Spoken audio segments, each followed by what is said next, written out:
the vault, high atop the pastoral center of the Diocese of Camden, you're listening to Talking Catholic. Hello, everyone, and welcome to Talking Catholic. This is Marianela Nunez, and I'm here with my friend Greg, or should I say Mike? You could say Mike today. I think I'm the only Mike on the podcast today. How are you, Mike? I'm doing well, Marianela. How are you? Good. I thought you liked Greg. I do. I don't mind it at all. I've gotten a lot of for having a common name like Mike. I get a lot of different names. So I've gotten Brian before. I don't mind Greg here, although I will share that yesterday I was on a sales partnership call for something we're getting ready to do in the office. And I had my Zoom as Michael/Greg from a previous meeting that included a couple of mics, and I had to quickly change it as to not confuse the other person on the Zoom call, and had to explain the reason for a dual personality, so to speak. So I'm all for whatever goes. I'll answer to whatever works in the conversation. Sure. We were great from here, our friend Mike Walsh, who is not in the podcast with us today. But we are excited to welcome two special guests, not only one. Do you want to introduce him, Mike? Absolutely. So we have two of our absolutely wonderful principals. We have Joan Dollinger from Assumption, which is down in the close to the shore area. And we have a friend of hers, a colleague. They're all colleagues, but this one is very special. We have Gerry Janasky, who is the new principal at Resurrection, which is up in Cherry Hill near us. So we are so excited to have you both, and we'll dive into what that means as we go along. But it is really exciting to have both of you on the podcast. Thanks for having us. I'm glad to be here. Welcome. It's kind of like you have a great mentoring, colleague, friendship experience to tell. And we thought it'll be nice to kind of like get our audience to hear about our principles and what you do, and, kind of like the wonderful stories you guys have together, and how Joan was able to testify the making of a principal, and that was with Gerry. So, Joan, can you tell us a little bit about, how, you saw Gerry kind of like grow from being a teacher in your school and all the years you've been knowing her to become a principal?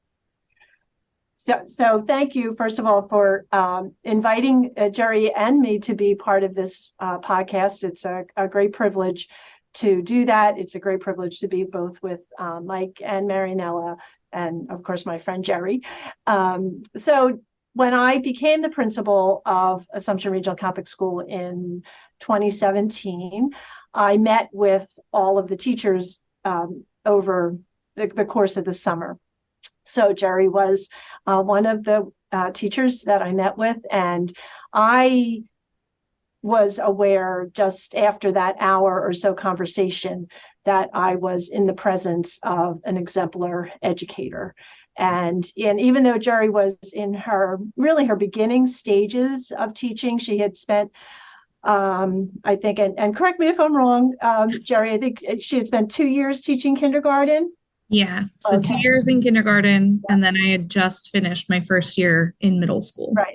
And then she segued up the steps to junior high, and had an 8th grade homeroom, and teaches literature to the junior high students. But just in the course of our conversation, what I remember of that day is that I was in the presence of somebody who was faith-filled, who cared deeply about Catholic education, who herself had attended Catholic elementary school. She attended St. Vincent de Paul, our neighbors in Mays Landing, and then that's where I am today. For those who are listening, so yeah, great connection. Good shout out for St. Vincent de Paul. They wonderful, faith-filled young people who move on to become principals of Catholic schools. So, yeah, that's going on the next postcard. I love that. Yeah, there we go.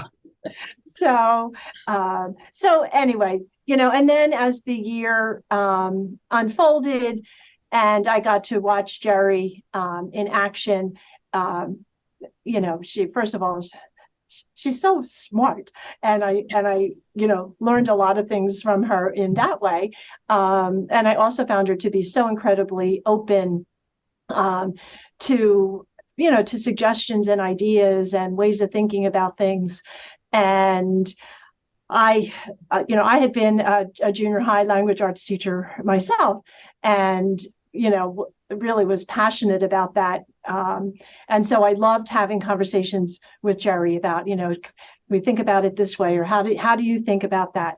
And then I also found Gerry to be an amazing member of the junior high team, their PLC, who met weekly and who always developed maybe what today we're calling a SMART goal, who would develop a goal for themselves as a PLC and would work on that throughout the year.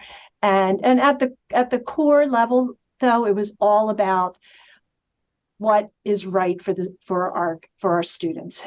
Jared, can you just say what PLC stands for those listeners that may not certainly. know? Professional learning community. So the junior high PLC, met weekly. So I was able to observe that. I was able to watch that. I sat in on some of their PLC meetings. Certainly was in Gerry's classroom, and I got to see the magic unfold in her classroom. And then, whether she was doing, To Kill a Mockingbird or The Outsiders or Macbeth.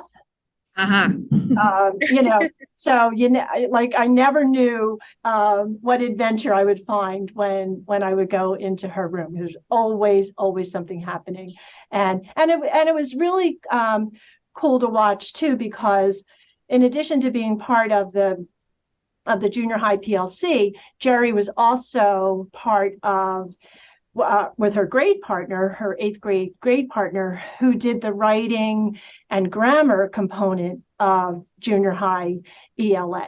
So they had to work really closely together and align what they were doing, and align the writing and the vocabulary and the grammar. So it was really, I love the word magical. It was just magical to watch. And then in addition to that, Gerry did was the director of our musical production, which again was, a Broadway level. And so Broadway level for very minimal cost. Very minimal cost. And so it was wonderful to watch that, how that unfolded each year.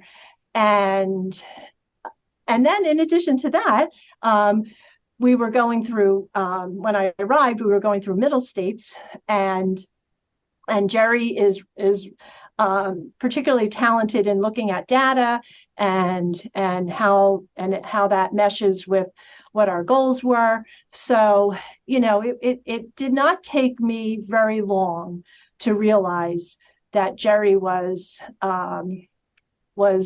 principle bound. And That's then great. When I had the opportunity to participate in the Latino Enrollment Institute at the University of Notre Dame, on our last day there, they did a plug for the Marianela leadership program for Catholic school leaders. And they encouraged all of us who were principals to really think about the people in our schools, and to, they kind of challenged us to maybe find somebody who might be a match for that program. So Gerry popped into my head immediately. When I came back, I clearly remember this, Gerry. I don't know if you remember it. Oh, I do. I do. I came up to her classroom and closed the door, which is, is never. I was in trouble. Principal does that, She was called to the principal's office. Yeah. Oh no, she came to find her. Yeah. She came to that room. The slow door Oh, closed. that's even, And I said, Gerry, I said, there's something that I want you, that people at Assumption will laugh at this, because I use this word, I said, there's something I want you to ponder. Ponder. Look at that word, people. Yeah. Add it to your vocabulary. Something I want you to ponder. What would it look like if you, were to, think about yourself in a training, to be a principal, learning about that. So, so we talked about it. We had a really, really, really long talk about it. And then I said to Gerry, and I'm not going to bug you about it. I said, that is a decision that you have to pray about. You have to think about in terms of your life, and think about in terms of, where you see yourself and what you see yourself doing. But, if it was my choice, I'd sign you up today. So, so Gerry came back to me, within a couple of weeks and said, I think I'm gonna apply to the program. So then the rest of that is history, in the sense that she did the program and did it while she was here, and hopefully, felt supported by me through that. And some of her coursework became initiatives within our school. So it was beautiful. But I did tell Gerry the day that I asked, I said, I know that my asking you to do this means that I'm going to lose a really, really good teacher. So I have to really believe that this is your calling for me to be willing to do that. So that's what an incredido story, and so well put, Joan. My biggest question coming from that is, how did the kindergartners take to Macbeth? I'm just no, that was the middle school. Okay, yeah, there's a lot of titles being thrown out there, and I mean, understanding Macbeth. I would think, that they would take to it. But and in that, all kidding aside, that was one question that did pop out, and I think Joan spoke well to it. But for you, Gerry, how was the transition from the younger kids, kids that are just starting in the school, to the kids who are on their way out, so to speak, right? They're getting ready to graduate. They're both throwing tantrums, as I probably understand, but just different kind of tantrums, right? But what was that like for you? Going from very different, maturity, skill set, teaching model, probably in some respects. So, what was that like for you? Yeah, truly, it is one of the things that I'm the most thankful for in my educational career. I have to consider it divine intervention, considering I went to Rowan University planning to be a teacher, and specifically planning to be a high school teacher. And one of the unique factors of Rowan's program is that, if you're going to go for subject matter, they put you in K to 12 and you get the experience in every single classroom. And you're supposed to kind of level up each year. My placements never worked out for that. I had one placement in a preschool where all we did was watch kids nap. Not exaggerating. And then I did one placement in an 8th grade, and the rest of my placements were freshmen. Wow. And so I was this anomaly to begin with, having graduated. Right. And then I was looking for, jobs, and I never considered myself to be a kindergarten teacher. I actually didn't even apply for the kindergarten position. I applied for a 3rd grade position, and the principal cornered me and was like, trust me, you can do this. And I told her no. She was like, you have your theater, you can do this. We believe in you. And so I you took the challenge. Yeah, I took the challenge. I also, again, with the divine inspiration thing, she called me on the Feast of the Assumption to work at Assumption, and my mom's Catholic grade school was Assumption. Oh my, you couldn't say no to that. I was like, okay, well, this is a sign. Trifecta. That's divine confirmation. Yeah. So I walked in pretty scared of the little kids and just fell in love with the school, with the teachers. And I think it's the best thing that ever happened to me as an educator, because I went from having those really high expectations for middle school and high school to seeing 5-year-olds who really need the help developmentally. Like they need to be walked through it. Yeah. So I had 2 years of patience training, basically, is what I call it, before I got to move up to the middle school, which is where I did feel like I had a home. So being able to go from teaching kindergarten to teaching middle school with an 8th grade homeroom was a fantastic transition. It was something I was comfortable with, but it also then, I think, made me an even better teacher, because I would see, the kids' guarded reactions, and in their eyes, like it was the same as a 5-year-old. Mm-hmm. When they're scared because they messed up, that looks the same, whether you were in high school or in kindergarten. And sometimes we don't give the middle schoolers the benefit of the doubt like we give the little ones. And sometimes we don't help them walk through their emotions in ways that they need.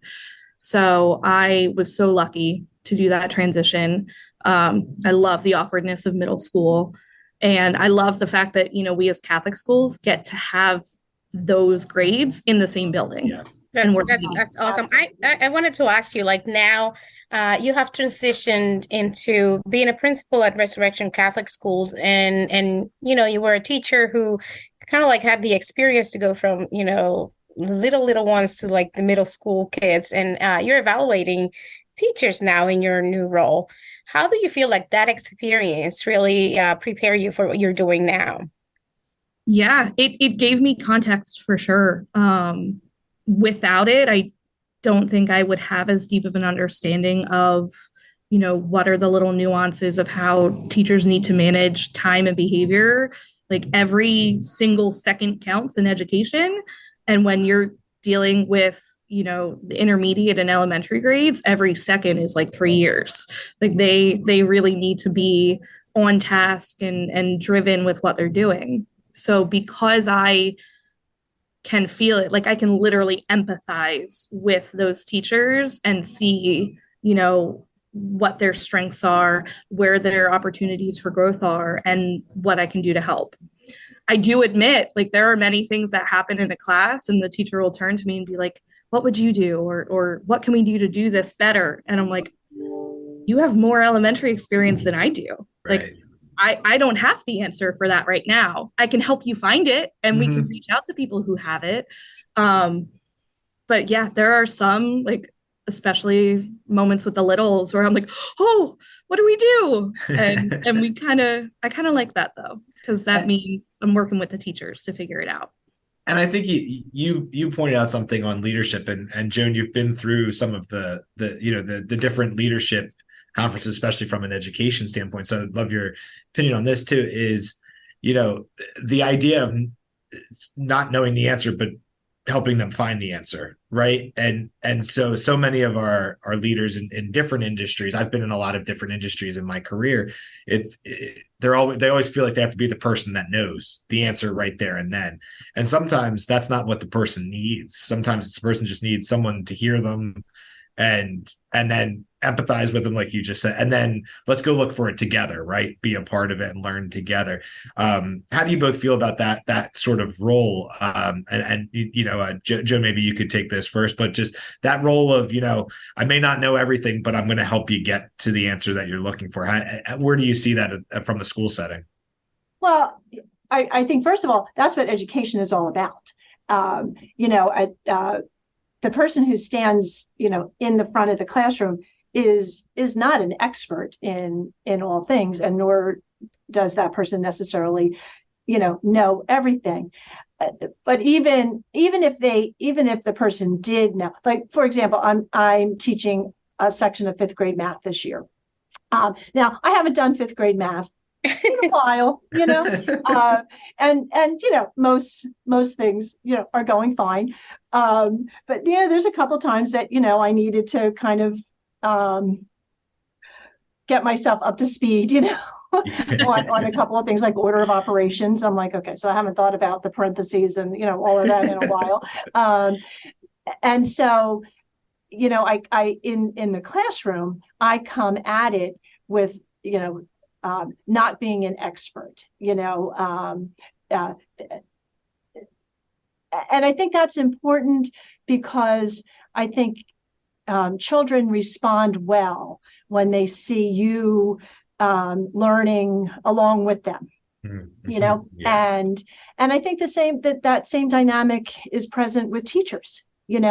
As Gerry said, like, she doesn't know everything. She doesn't necessarily know how to think about that, but together we can find out, and so it kind of highlights, the importance of education being a partnership. It's a partnership, teacher to teacher. It's a partnership, principal to teacher. It's a partnership with parents and teachers.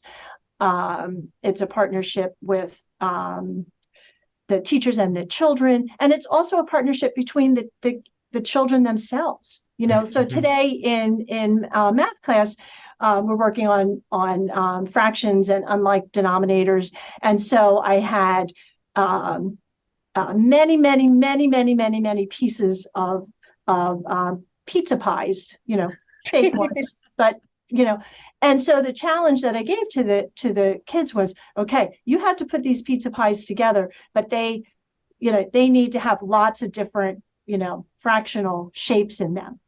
And I let them go to town with it, and they worked with each other, and they stole from each other, Borrowed. I know.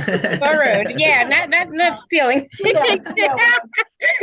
They borrowed the piece. Like, I need a 1/16. Well, if I give you the 1/16, then I need the 1/9. So they had to work together to accomplish what the task was. And I think that's what makes education so wonderful. The working together, to hearing each other out, the bargaining sometimes, as it were, the hearing one another, and it goes in all levels.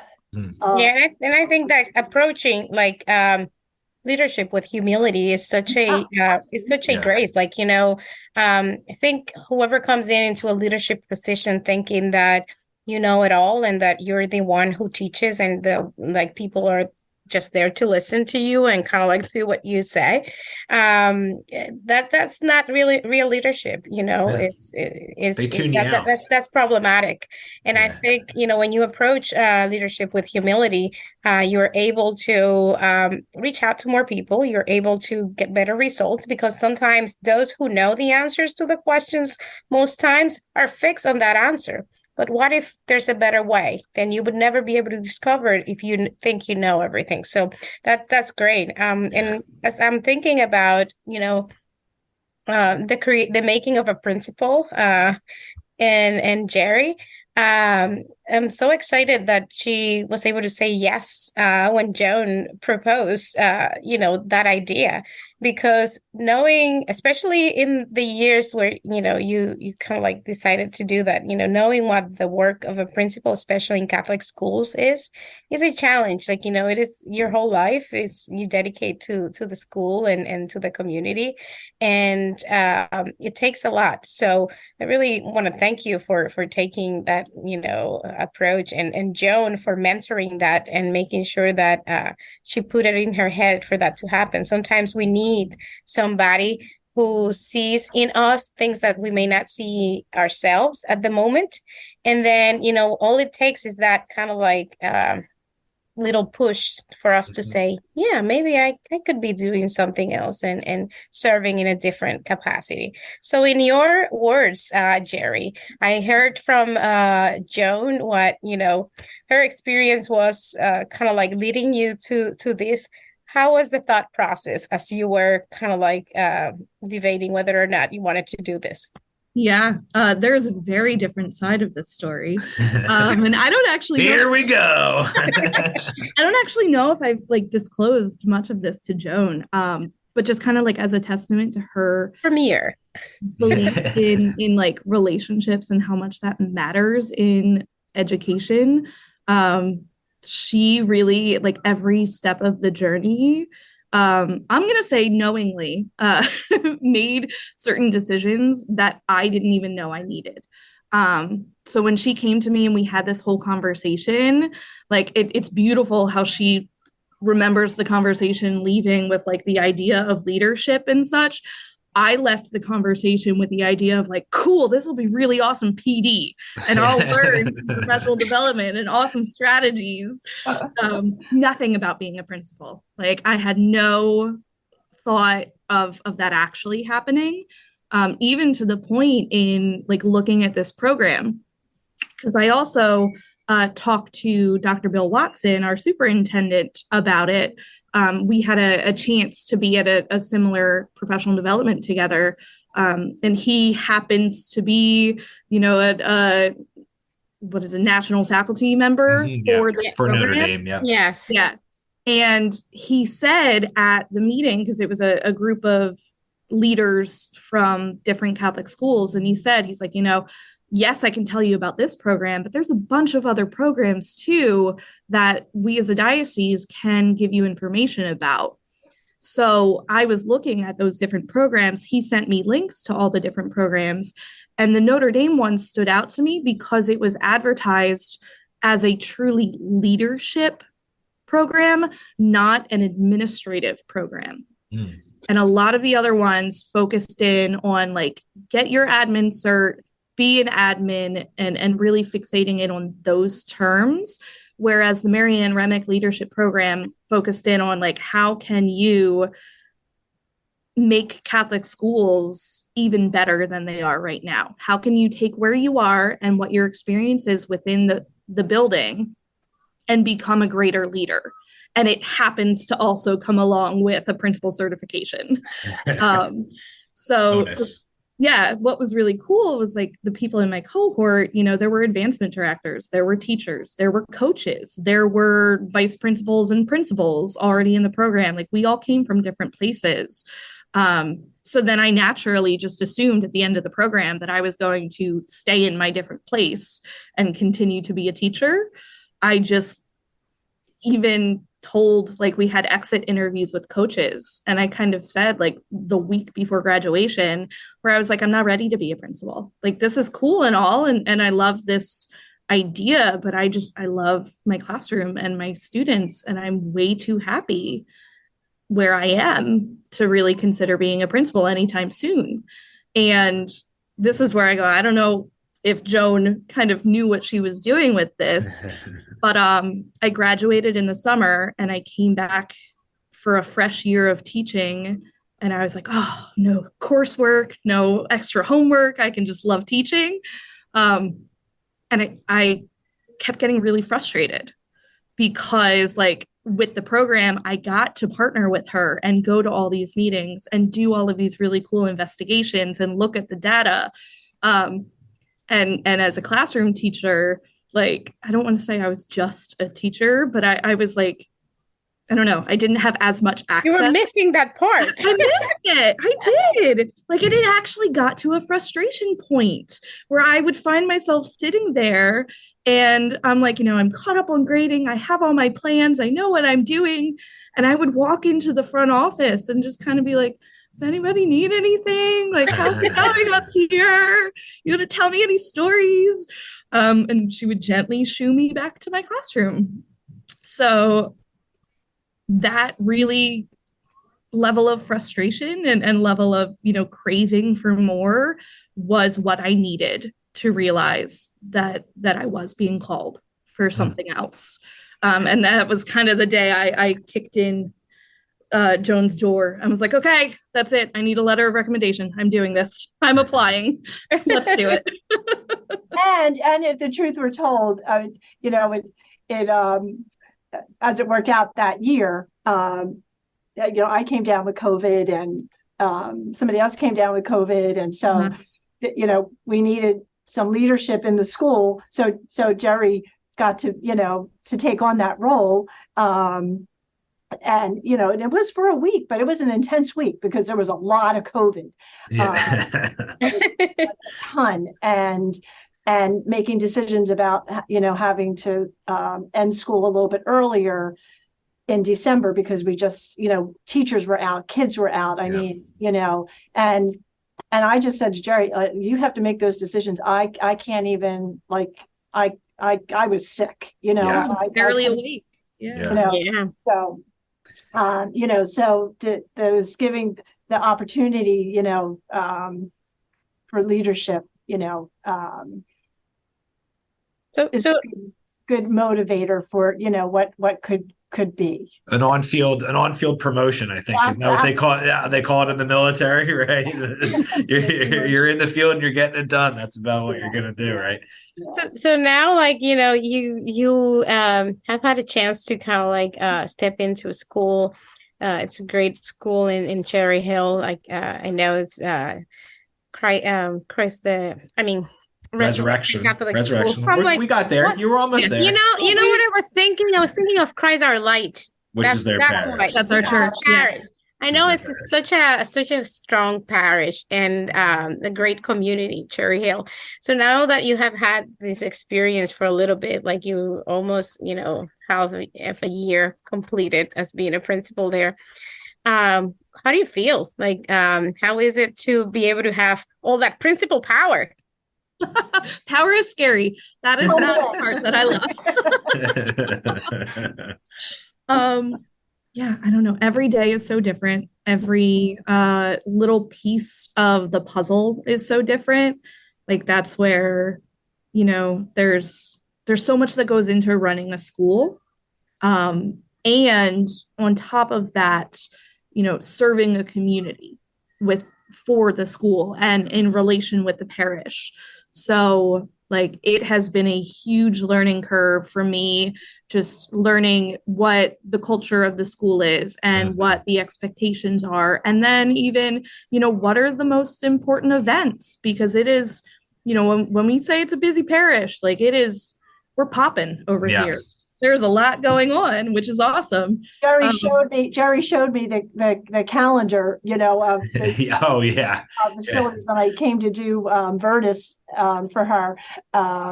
There's 100 groups vying for the space. So it's whenever I go onto the school calendars to check different events, make sure I've got times and things on there. Every time I go to Resurrection, it's every day there's 6 or 7 items. So good on you for keeping them or trying to keep them straight anyway, because it is a vibrant and busy parish for sure. Yeah.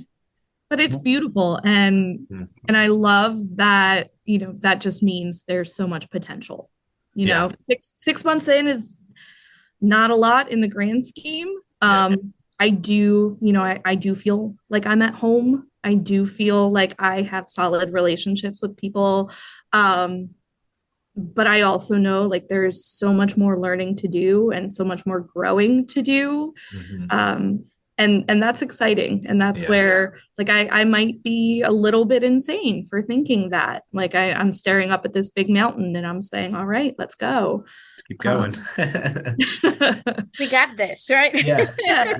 What about go ahead, Mike. Well, yeah, sorry to interrupt. One of the questions I have, and you kind of pointed to it, and one of the things that I have found fascinating about my time here at the diocese, and I think Marianela probably shares this to an extent, is the diversity of the cultures at all of our schools, and the communities, right? You hit on loving that community and everything. And I came in it as a marketer thinking, okay, there's a playbook somewhere for this, right? There's plug X plus Y equals Z, right? And then, we're talking about math and then you go to the first school and you're like, oh no, well, we're throwing that completely out because it doesn't fit to the people that live in this community or go to this parish. And, so how was that sort of transition? And I think, Joan, for in your career too, the different transitions that you have gone through at different parishes,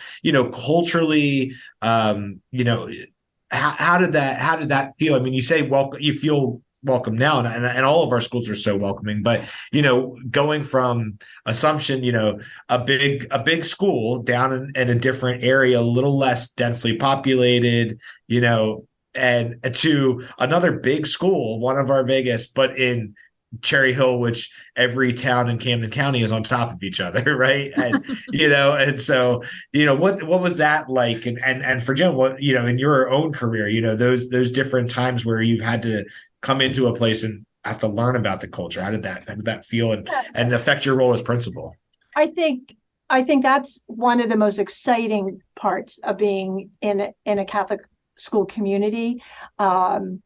Each school, I've been the principal at 3 schools, and I've taught in several other Catholic schools along the way, and each community is has a different cultural feel to it.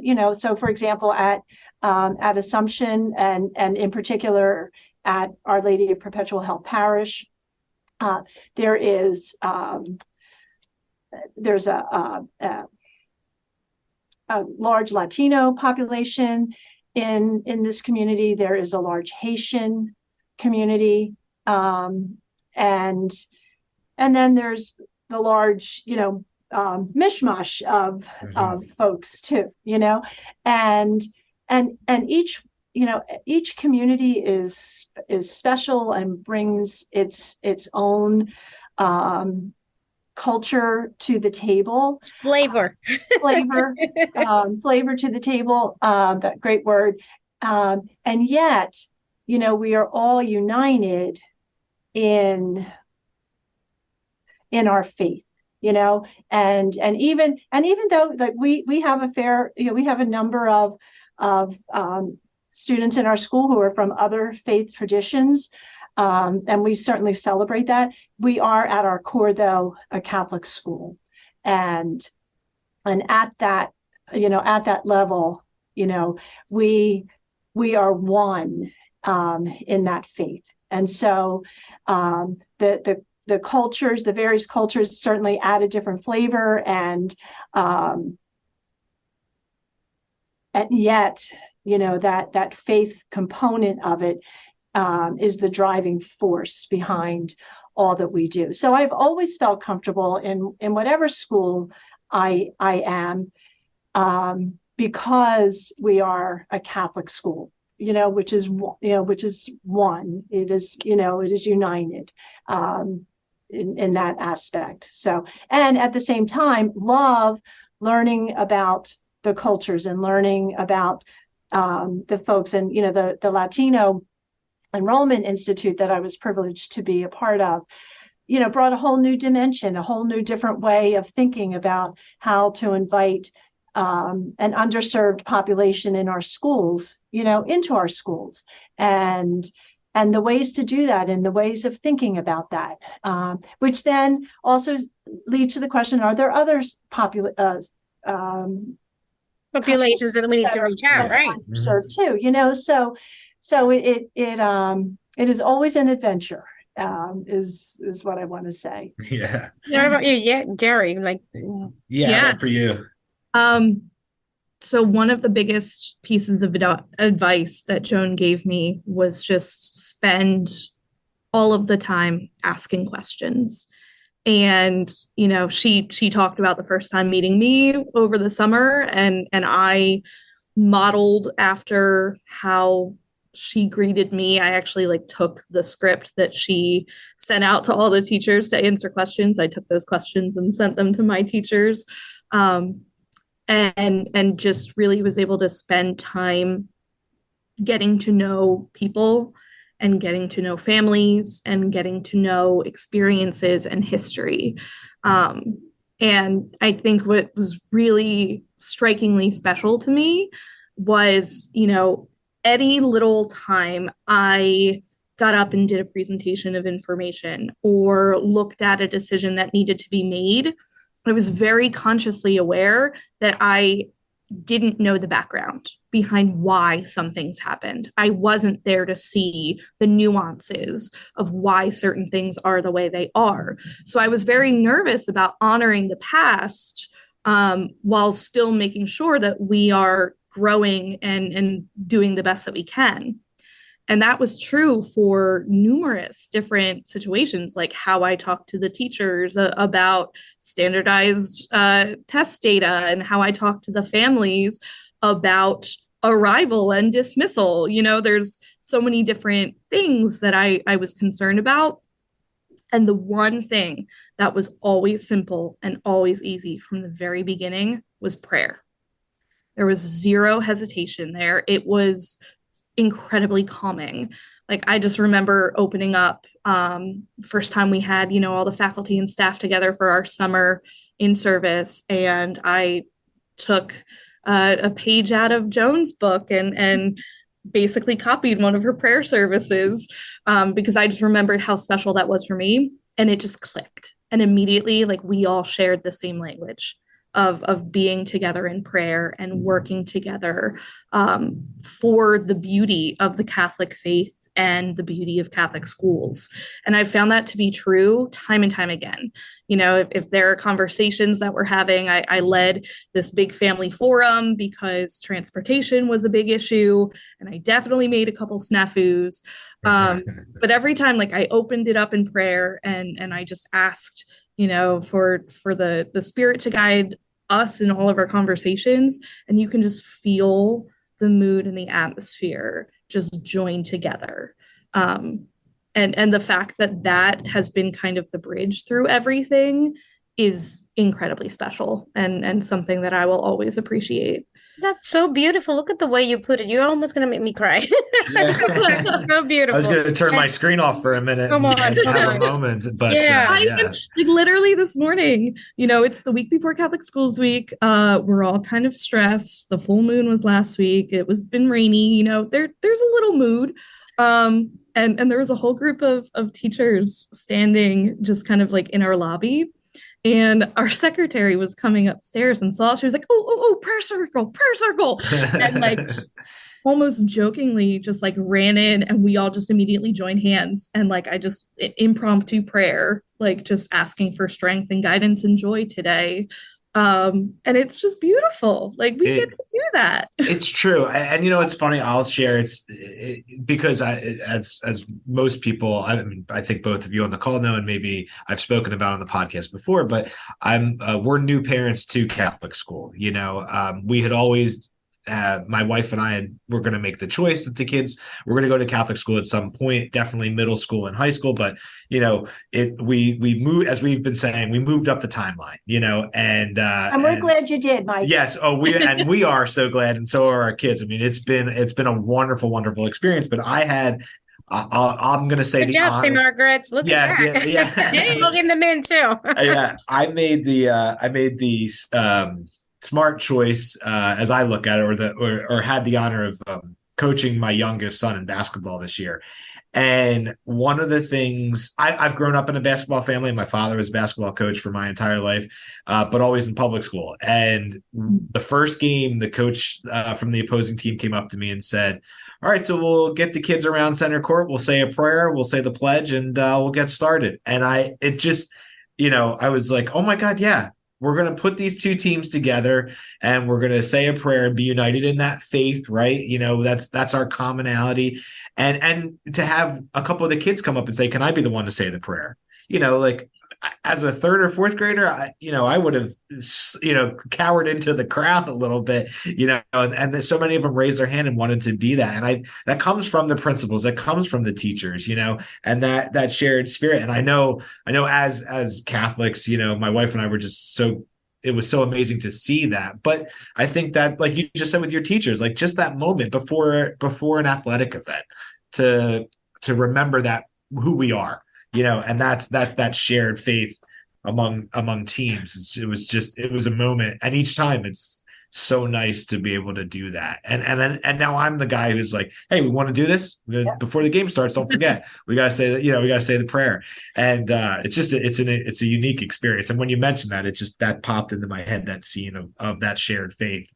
and how we can bring that together. It was well spoken to that. And that Catholic identity, I think it's what, unites our people, like retains our principles, and that kind of like feeling that you're doing something not only for the community that we have here, but for the kingdom of God, which is Absolutely. a higher power. Like, it is a big role to fill, and it's very rewarding. I see from the principals that are doing this, as a vocation, which all of our principals working in our Catholic schools are, because this is certainly not just a job, but a vocation. And I'm just curious, Joan and Gerry, because we work in the Office of Catholic Schools. I'm not only the co-host for Talking Catholic, but I also I'm part of all the principals meetings that we have in the diocese as part of the Catholic Schools Office. And so, when you see each other in these meetings now, and I'm getting a little bit romantic here, but bear with me. That's okay. I thought she was going to ask for your enrollment reports. This is better. So go ahead. Not there yet. So how do you feel like, just to see kind of like each other as not only in a different kind of relationship now, like your colleagues, you're working together to improve Catholic education in South Jersey. And, there's a lot of things that we bring to your table every time we have these principals meetings, and you collaborate together. How does it feel? I think it's natural. It's just natural. I think it was, Gerry and I worked together for 5 years at Assumption, and we shared in the ministry together. We, lots of things we dealt with and worked through, and then, and Gerry working through school and working through school during COVID, and, and all of that. And then moving, into her role as the, in leadership at Resurrection. It just seemed like a natural transition. I get excited that I'm going to see Gerry. Sometimes we sit with each other, sometimes we don't. So it depends on what's going on. I know she's somebody that I can reach out to and say, how do you think? What do you think about that? How might you think about it? And in the same way that I've gotten some texts from Gerry this year, can you help me with this? Can you think about that? So, and yet, I do that with all of our principals. I think we are a great support for one another, because you can't do this work alone. It would be lonely. It can be lonely, and so to be able to share in that with others, the joys, the hardness, the grace, God's amazing grace, is just such a gift, So I feel working with Gerry is a great gift, that's great. And you're a very seasoned. It's about relationship. It's all like at the core. It is all about relationships. I say that, like, to be a teacher at Assumption Regional Catholic School is to be about relationships. To be a principal in South Jersey Catholic schools is to be about relationships. And I will say, on that relationship piece, it's not going to work. And having worked for Joan, and it was more of with Joan. Right. So she, because of her views of relationships and her invitational way of working through problems, she basically trained me to immediately kind of be that way with other people too. The questions I have for her, the feeling that I can go to her for help, really the only difference now is that I can't just walk to her office. Or it would take a lot longer for me to get there if I walked. Probably have to start right now to get there tomorrow. That would be hard. That's great, Joan. And are a very seasoned principal, and Thanks, Marianela. which is good. We There's a talked lot about of not flavor using in that there. word. That was the one word we were not going to say on the podcast today. I'm sorry. This is I why messed we it have up. these production meetings. Goodness. So, anyways, all good. because you're so experienced in the field, and Gerry is a new principal, not a new educator. Some people might think, we have a young principal. How do you feel about, learning from Gerry? Like, what are those things that you feel like, oh my goodness, that's when I call, I learned from Gerry every day that she was in this building. So that just continues. I am never afraid to ask anybody for help. And Gerry, I could go to Gerry, in her role as a teacher. How do you think about that? What could we do? Is there another way? Is there another way in? How, when we think about data, looking at star scores, like so the same is true in being a principal, together, that I'm as comfortable asking her for assistance as I was asking her for assistance when she was here with us. Now I will say I spend some time looking at that Resurrection Catholic School social media page, and I'm always saying to my folks here, okay, Gerry's got us now, we got there's some competition going on here, like that's what I like to hear. We are so competitive. We are so competitive. I said and Gerry has said to me, oh, I saw that you were doing that, so it is kind of a fun thing. And the really interesting thing is we've brought somebody on staff this year, to help in the office and to help with our development and advancement efforts, who was Gerry's grade partner when Gerry taught here.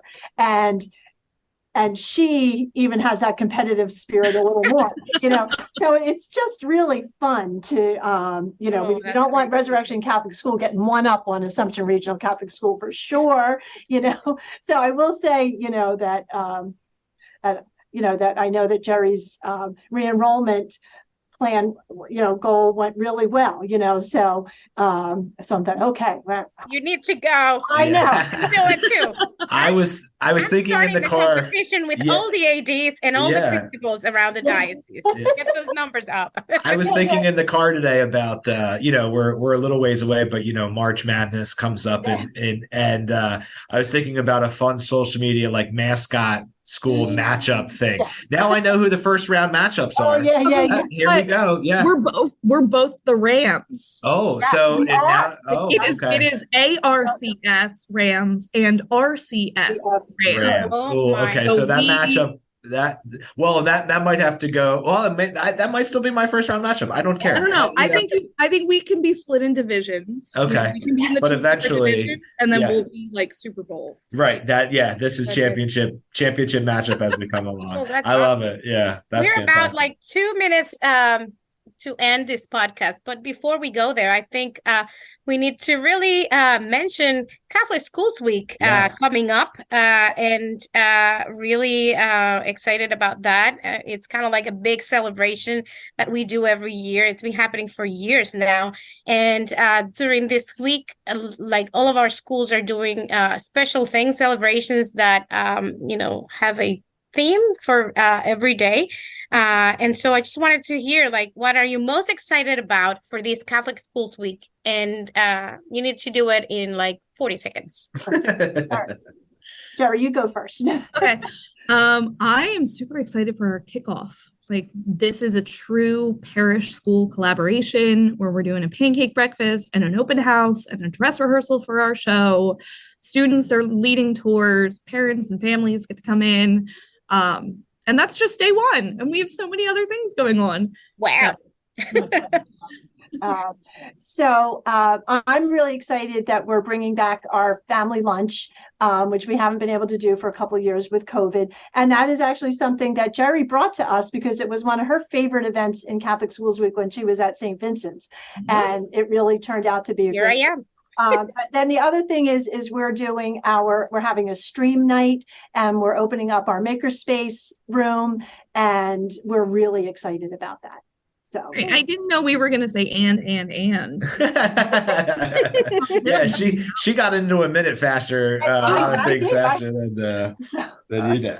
Which I applaud. I want to say I applaud everyone's, all of our schools, but especially your schools, schedule for Catholic Schools Week. I am, as many people could imagine, as the communications and marketing person, I'm very involved in this, and I'm really excited for everything we have scheduled this week. I will be at both of your schools at some point during the week, and I'm excited to be a part of it. And thank you for what you're doing this week. So I wanted to make sure I said that it's an exciting week. So. Thank you. Casually, like if you happen to go to Assumption first and like the Ram mascot costume ended up in your car on your way here, I wouldn't mind. This is a audio medium, but I'm winking right now. Our audience just listened to this, Gerry. You're in trouble. Anyways, thank you so much, guys, for this amazing podcast. It's been great to hear your story and kind of like share it with all of our listeners at Talking Catholic. We can't wait to have another episode of this wonderful podcast. And we thank you for your time, for your dedication, and for all you do for South Jersey Catholic schools. Thank you and have a great one.